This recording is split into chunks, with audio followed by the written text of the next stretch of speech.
They definitely wasn't representative of who we are. And the guys, they knew that playing while the game was going on. They knew that, and they knew what we needed to fix. And the thing there is we have to play better in the back end just with our eyes. The eye discipline, it's cost us some really big plays and plays that we shouldn't give up. We're giving up just because of the discipline with the eyes, and our guys understand that we have to get better there if we want to continue to play good defense. Everybody emotionally bounce back. How did everybody emotionally bounce back this week? Yeah, I think the guys, they came back and they were ready to work. They came back in with the right mindset. The guys understood that that was a big letdown for us defensively, and they understood that at halftime during the game, understood what we needed to fix, and I'm not happy that it happened during that time, but I'm encouraged that it's things that we can clean up, things that we can fix. We are more disciplined with what we need to do. Right, we can clean up those things. So it is encouraging that we can clean up those things. We can get better, and we'll see how that looks this week versus the Cardinals.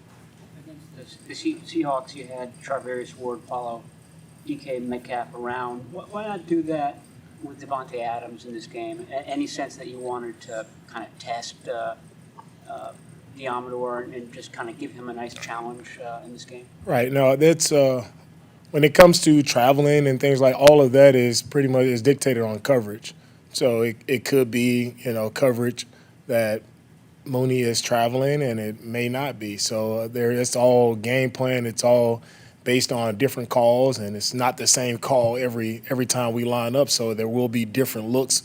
We won't give an offense the same look. We won't be that predictable all the time. And whoever lines up out there is expected to just make the plays, play with the proper technique that they're supposed to play with. That's what we expect. It doesn't matter who lines up across from you.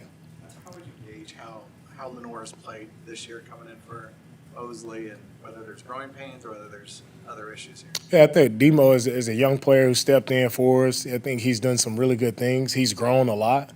Right? He's grown a lot. He's been steady for us out there, and of course for all of us, we can all make more plays. We can all play better, and he falls in that category as well. But I'm happy with the growth that I've seen from Demo throughout the year, and he'll continue to get better with the more reps that he gets. He'll continue to get better. It's truly his first year of truly playing and being out there for us. So it's encouraging to see where he is and where he's headed. Tyler played so well the first half of the season. Last few weeks, it seems like he's given up some big plays. You just mentioned eye discipline. Has that been an issue for him lately, or what do you see from Tom? Yeah, it's the same. Right? He has to clean up his eyes. There's too many big plays we're giving up, and Huff knows that. You have to clean up your eyes, especially when you're, protecting us in the back end. You're the eraser for us. If your eyes can't be dirty, you can't be in the backfield, right? And he knows that. He has to get better at it. Can you kind of explain what eye discipline? Eye discipline, it simply comes down to when you're in, whatever, zone coverage, man coverage, you have a certain progression of keys and where your eyes should be. And where guys get caught a lot of times is guys are looking in the backfield at the action of the back or the quarterback when they don't need to, right? And if you're doing that and you're not progressing and looking at the proper things, whether it's a route concept, whether you're passing a route concept off, whether it's a particular man who's coming within your zone, right? If your eyes should be in that area and they're not, it's going to be really hard to make plays. Guys in this league are too fast, they're too good for you to not look at the proper thing and then try to look late. And if you look late, it's too late, right? And guys will make you pay. It doesn't matter who you're playing against. The guys in this league are too good. They'll make you pay. Is the tendency, if you're a playmaker, you want to make plays, you want to know where the ball is at all times, so that's where your eyes go? Yeah, well, the biggest thing is just being on it every single snap. And that's the thing that I was talking to our guys about this week. Like, it's not your play to make every play. Everybody will make plays in our defense when everybody is playing with discipline, playing with the proper technique, playing with the proper eye discipline. If everybody is doing that, there's enough plays for everybody to go around. So when guys do get antsy and they try to do too much, they try to play hero ball, you try to make plays that you're not supposed to make, that's when you get gutted as a defense. So defensive football, if you want to be sound, you want to play great defense, right? You have to be disciplined at all three levels. Stidham got loose a couple times clearly.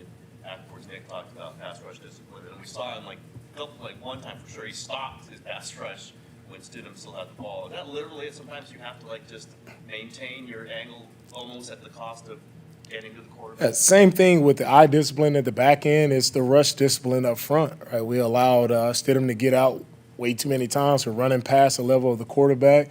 So we have to be conscious when we're rushing we have to be aware at all times of where the quarterback is. Right? We can't open up huge lanes for the quarterback to get out. So it's discipline up front. It's discipline in the back end as well. And those guys, they understand that. They have to be more aware of what's going on. DeMeco, with the Cardinals going to a lot of their backup guys and some of the key playmakers in offense in question, what kind of wrinkles does that create in the game planning? It's no wrinkles at all for us. We have so much to clean up for ourselves, right, that I'm really not even focused on the Cardinals. I'm truly focused on our guys and cleaning up what we need to clean up defensively, because it really doesn't matter who you play. If your eyes aren't right, if you aren't rushing with proper awareness, it doesn't matter who you play. You'll get embarrassed. So all of our guys understand we got to play better. Doesn't matter who we play against. We have to do our jobs better. With Blau likely at quarterback, what are you expecting from the Cardinals offense?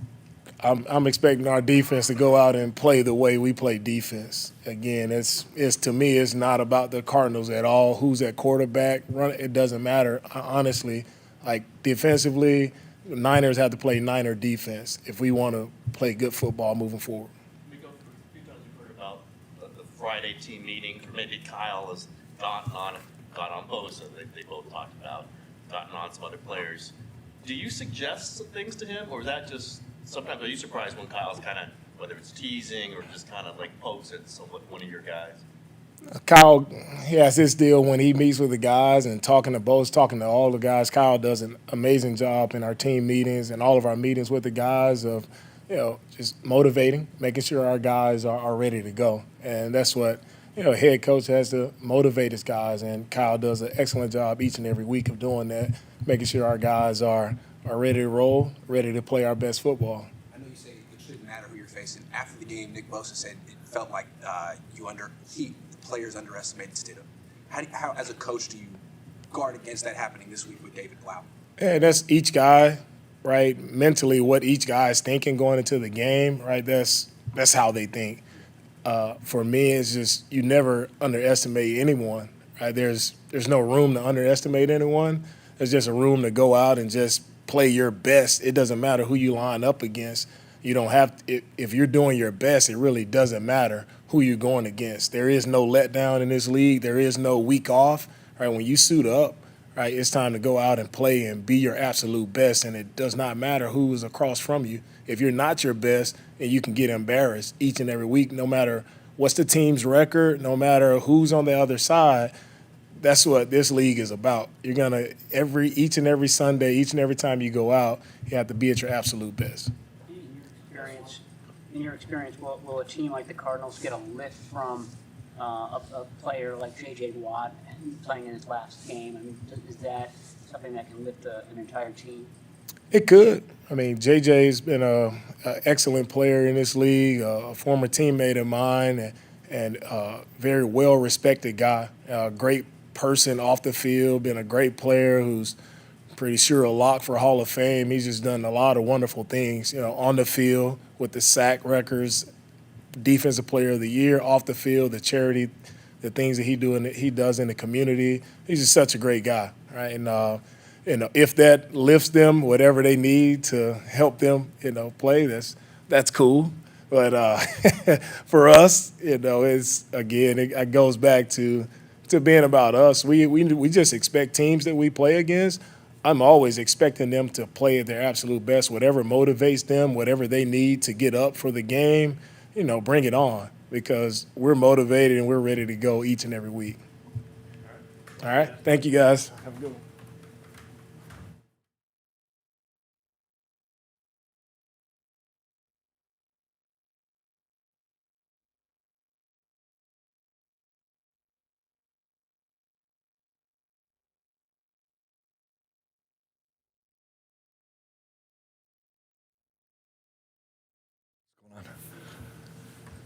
I recall you talking about how you kind of assigned different guys on your line to scout opposing players. So who was in charge of J.J. Watt, or who has been in charge of J.J. Watt, and what's been kind of the takeaway about how you go against a guy like that? Well, last time we did it, we had Brunskill do it because he'd played against him the most. So instead of giving him to Burford or Banks, we let Dan kind of set the table as to what you do against the guy. This week we gave it to Spencer since he'll be starting exclusively on the right side now. So we'll hear what the takeaway is. It's we review it later in the week and kind of make sure we solidify our plan for the guy. We watch the tape during the week, and JJ is just a great, impactful player. He's makes big plays at critical times in the games. He has through his whole career, and it's hard to believe he's not going to be playing anymore after this because he's done such a great job and endured for so long and been such a good player and so impactful. I mean, just talking to my buddy in Tampa, asking them their takeaway from playing him later in the season here, and he said, we probably didn't give him his due. A couple short yardage plays, he busted in the backfield, made a play, got a big sack on their left tackle that was in there, and he said we probably didn't account for him as much as we should have, and it hurt him in the game. I remember, I won't tell a story again. I'll stop there. That's what it was. So. Yeah, no more stories. I think Shanahan really praised Glenshew's play in the last game. Did you see the same thing? And you may or may not know he's a relatively controversial player in 49er fandom. He gets some criticism. What do you still think of his season overall? Yeah, I'm sorry. I don't know what others say, but I mean, I know coaching him, I got to work with him every day, and so we work on it together, and I'm not aware of that. But I do know that, we did work on some things last week, and he came in on Saturday morning, or what's tomorrow? Friday. So it was Friday last week as well. He came in on Friday morning, and we had a great discussion looking at Max, looking at really more at Mike and things that he could have done. And he made a couple little tweaks in his pass sets that helped him. Some things that we it happens all the time. It happened with Trent this week. I mean, it gets away from you a little bit. It gets away from me. Sometimes you're looking at schematics, you're looking at things like that, and you don't realize that fundamentally there's just this little thing that might help you just a little bit. Now, we had a plan for Max. Mike did a very good job when he had his reps and opportunities against him. We also had a plan for Max. It's like when we talk about Aaron Donald.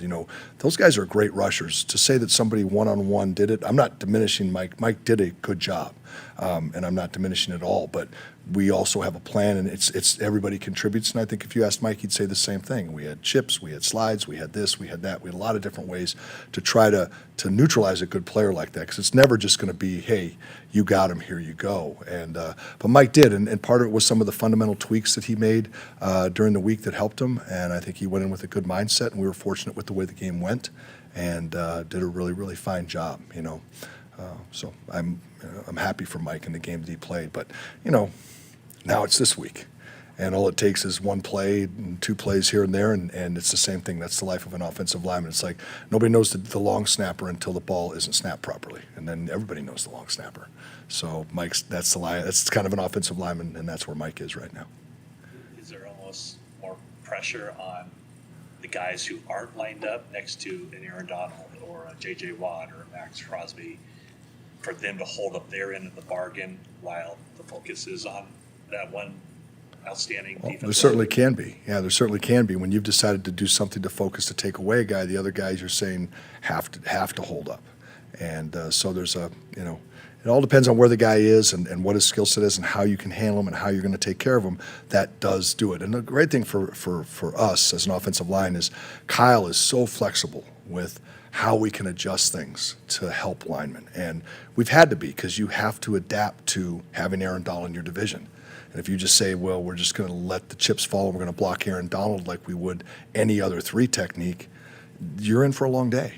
And some people do that, and they manage to win and do a good job. I'm not saying you have to account for them on every play.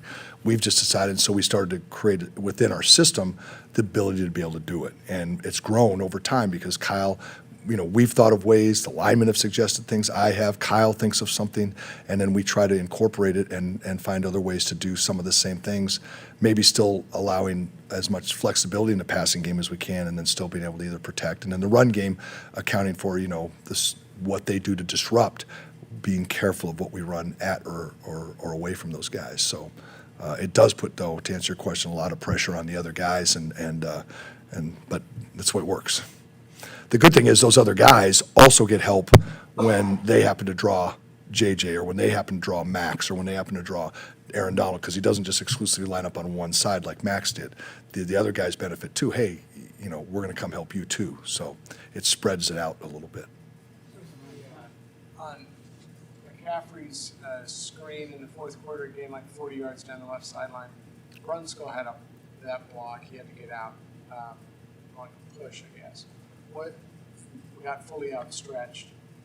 Is that a particularly tough assignment for Brunskill in that case? And what did you think of the effort he had? Yeah, well, if your name's not Trent Williams, anytime you have to run about 20 yards to make a block, it's going to be a challenge, okay? So first of all, they're challenged that way. Secondly, when you have a rusher in your face and you've got to, you're going to block him for a second, then you're going to try and slip him and get out into the screen, and then in that process get there in time to make a block on a guy that was really pretty aggressive on Christian. I think when you watch screens, the thing to notice is if the guy that's catching the screen is way ahead of the offensive lineman, meaning that he's out here and we're still back here, that screen's going to have a hard time succeeding. So to get that block when you're that far away takes a lot of patience by that guy, and the lineman has to really go to get that block, which is what happened on that play. Normally you want to see the back and the guard coming out together.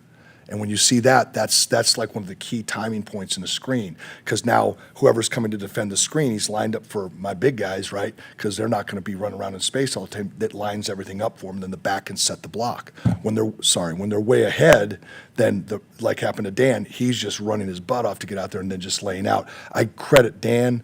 One of the few times I hugged a player on the sideline, I hugged Dan when he came over. I thought it was such a good block at a big point in the game. And also I thought it was a great effort to get out. I mean, it's what his job is, but it's not easy. And he did it, and he did it well. And I give a lot of credit to Christian, too, because Christian's he's a very good screen runner as a back, and he saw what was at hand, and he was able to just pause enough. A younger guy might have just caught the ball and ran, and Dan couldn't have made that block. Even with the situation as it was, he set the block up well. Do you give out a year on average? It's my first one in a long, and I don't remember the last one. How's that? So, I think that was Brunskill's first game at left guard, or at least extensive game. I mean, how many snaps in a week will he get at left guard? not. Because I think if he would have been the swing guard, which he is, but if he literally was not, like when Spencer was playing full time at right guard, if they hadn't been splitting time, Dan would have probably got 4 times, probably 16 reps a day at both guards. Okay, but because he was splitting time with Spencer, he was probably only getting 1 or 2, probably 4 to 5 reps a day. So maybe that's 15 reps in the week, maybe less at left guard. Now, Dan's played both positions. He's played left tackle. He's the one guy that can do it, but it's not easy to all of a sudden go out there, and it is a little bit, yes, you can brush your teeth with your opposite hand, but it's not comfortable for the first couple times that you do it. It's a little bit like that. It's a little bit backwards for a minute. But he did he luckily has gotten reps at it and did a good job. I think at the time of the draft, there was talk about Zakel and Poe playing center, at some point in the future. Have those guys gotten a lot of center snaps during the season? Right. So they all took snaps starting in the preseason in quarterback center exchange early. Very little team reps because we had 2 or 3 guys that we were repping through the position.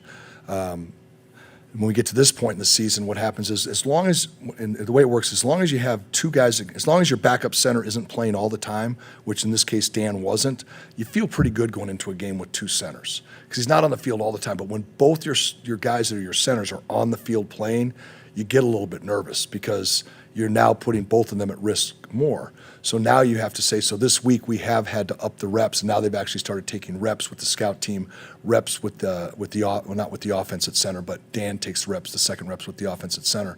But with the scout team, both Nick, because he's active, Poe is on the practice squad, so we're not repping him. Keith also is not, but McKivitz is another guy that's taken snaps for us. He was a guy that we had prepped for a lot last year as well and in the past. So Colton's taken reps at center. So they were splitting reps inside. So between Nick and Colton, we've got a 3rd and a 4th center if need be to at least I think they do more than get us out of the game.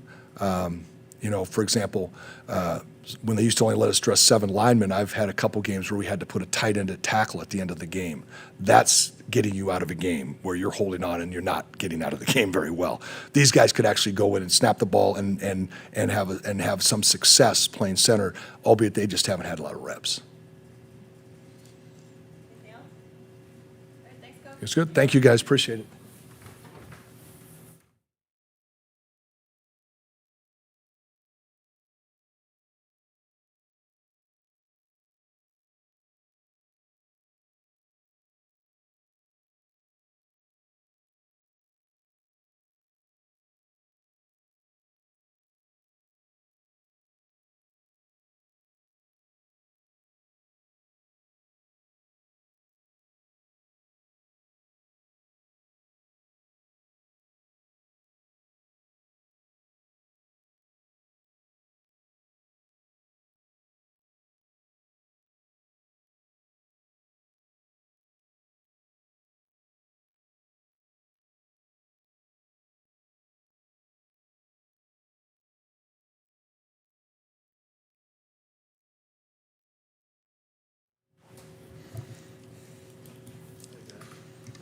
Kyle was saying yesterday he hands out far more criticisms than compliments when it comes to reviewing games, probably with all players, but quarterbacks. And he said you were good with, basically he said you have a thick skin, which he appreciates. Have you always taken to heart coaching, or like there's some origin story of like develop tough skin? Yeah, I mean, I think I don't know, just all throughout my career and playing football and stuff, I've always wanted the truth and honesty from a coach, from the guy who's trusting in me to go out and play, and that's started since I was little playing ball. So yeah, I've always appreciated a coach who's just real with me with what I need to get better at, or what I need to do to be better. So in terms of a coach like telling you everything's all good and stuff, like I'm not about that. Like you can't get better from that, So when coach is real with me about this past game or any other games that I've played in, I appreciate that more than telling me that I'm good and I don't need to work on anything. So I think just all throughout my career and stuff, I've sort of developed that kind of mentality. I think you got into that a little bit. You talked Sunday about being particularly hard on yourself and always looking at the little things that you can do. Was that something that started when you were very, very young as well, or how did that develop? Yeah, same thing. I think my dad had a lot to do with it too. He played baseball, obviously in the minors and stuff for a numerous amount of years and played at Miami. So like he's been through some good stuff in terms of playing and how to get better and all that kind of thing. So I definitely learned from him in terms of being real with where I'm at with my performances and stuff. And he was always straight up with me growing up about what I need to do better, what I'm doing well, and that I can continue to do. So I feel like that's sort of where it has come from. But it's something that I've always had, and I'm not planning on changing anytime soon. You feel like you know what Kyle's going to say to you before he says it? Yeah, I feel like I do. There's plays, where I'm out in the field, and if I miss a read or whatever, and something happens, like literally, like right in the moment, I'm like, man, I know that, I should have done this or that, and I can, sort of anticipate him saying, hey, we got to do this, this, and that, or you missed this, which I appreciate, and I'm on the same page with him. So I totally see what he says in terms of how I can get better and everything like that, and same with Coach Greasy and everyone. So I'm never a guy who has my wall up and, you can't tell me anything, like I have to learn it on my own. I definitely love, hearing feedback from my coaches. So It was a tie game and like 6 minutes left. We were down around the 10-yard line. I just wanted to ask you about 2 plays, and were these examples of like you kind of immediately knew, all right, Kyle's going to mention this. The first down with like Croft, it can't come open and you threw to Ayuk, and then the third down, should you try to hold the guy who was covering Jennings, did you not hold him long enough on the throw to Kittle? I would say the one to Croft, yes. I rolled out, was trying to hold the defender with my eyes, and then come back to hit BA on that shallow. Obviously, Croft was there. In the moment, I was just trying to make a play to BA, but right as I threw it, I look back and I see Croft. I'm like, man, I already know that's going to be one of the plays, and it was. And so I'm real with myself about that kind of thing. I told Croft, I said, dude, I owe you one. That. So I definitely, it's not like I have some kind of excuse of why I didn't do it. Like, I got to be better. I got to keep my eyes on the field and see that. And so there's that. And then on third down to George, I feel like I could have got the ball out quicker, and also if that's not there, continue to go throughout my progression and, hit BA on the backside of that. So there's little things like that, that I'm real with myself. I tell the coaches how I feel in the moment. Like, this is what I thought, this is how I reacted. But, when you watch a film, you see what's real, and so I'm real with that. They're real with that. And I appreciate them, telling me the right feedback. So. Yeah, playing the minors. Was it ever a thing with your family that he played in the Giants organization and now here you are with the 49ers? Yeah. I mean, it's part of, his story and where he played and stuff. So he knows some of the guys that ended up going to the big leagues for, the San Francisco Giants. And so he has, some people that he knows and connections. But it's cool, to see that I ended up here in terms of the organization that he played for, too, in his career. So little things like that I feel like you can appreciate as a family. So Your baseball background. I played baseball all the way up till my sophomore year in high school. So my junior and senior year I didn't. Do you attribute that to arm angles and sometimes that's Yeah, 100%. Yeah, I played middle infield growing up, and then towards the end played third base and I pitched. But the arm angles, the having a base as a thrower, all that kind of stuff definitely feel like helped me to be where I'm at now, especially with like quick game and throwing around defensive ends and stuff like that. So that's definitely a credit to baseball. Shortstop or second base? What's that? Second. Both. Played both, yep. Focus on quarterback. Yeah, I was at a high school where, in Arizona you play baseball year round, and so I feel like there was a lot of guys that were, getting really good, and I was decent and pretty good, but I feel like football was more my calling. So my junior and senior year for recruiting in college, I feel like I sort of had to focus on that. So yeah, it worked out. Among a lot of other things, McCaffrey's just piling up first downs like crazy. I know you were just in the game, but at some point, are you thinking, man, every time I get the ball, this guy's first down? Yeah, I feel like I always know, in the back of my head, like, he's always got a chance, So all I got to do, in terms of getting him the ball if the play's designed for him, or if something's not there and he's the check down, it's a pretty good check down to have, So he makes plays, very reliable. Everyone trusts him. He's always where he needs to be. I feel like the dude doesn't mess up, and, definitely love having him. Do you ever have to manage your perfectionism? Is it possible to be too hard on yourself? Yeah, I feel like in college, after I took over, I think I was going into my junior year, I feel like I was really, really hard on myself in terms of always, like, wanting to be perfect, wanting to be a great leader. And when I messed up on the field, I was so hard on myself that I feel like it almost became detrimental, to my game. So learning that in terms of letting things go, learn from them, but, you got to play the new play, the next play, and, have that kind of mentality of whatever's next. I got to have a clean slate and a clear mind in what I'm doing. So I feel like I'm still learning, as we go. I'm just a rookie and still learning every day. What are your feelings about facing J.J. Watt and making sure you're not the last quarterback he sacks?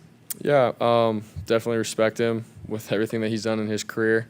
My mentality for this game is, I got to go in and just do my job, do what coach is asking of me. I'm not trying to think of anything outside of that, make it more than what it is. But he's definitely, a factor in the game, and got to do our part to, make sure that, we just put up points, get first downs, and not have to worry about JJ. So.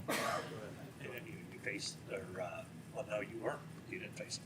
But any thoughts this week about playing against a team that you grew up watching and went to games? Is that surreal for you? Yeah, I think it's really cool. Went to a number of games growing up, and yeah, I mean, they're definitely, like, they're my home state team, and so to be able to go up against them, I think it's pretty cool. A lot of our family and friends, from where we're from, all Cardinal fans and everything, so it is pretty cool, surreal, but at the same time, I'm at the point in my life where, I am where I am, and it's another team that I have to go up against, and I'm not trying to make it, more than what it is, so definitely thankful to be where I'm at, but it's another game, so appreciate it, guys.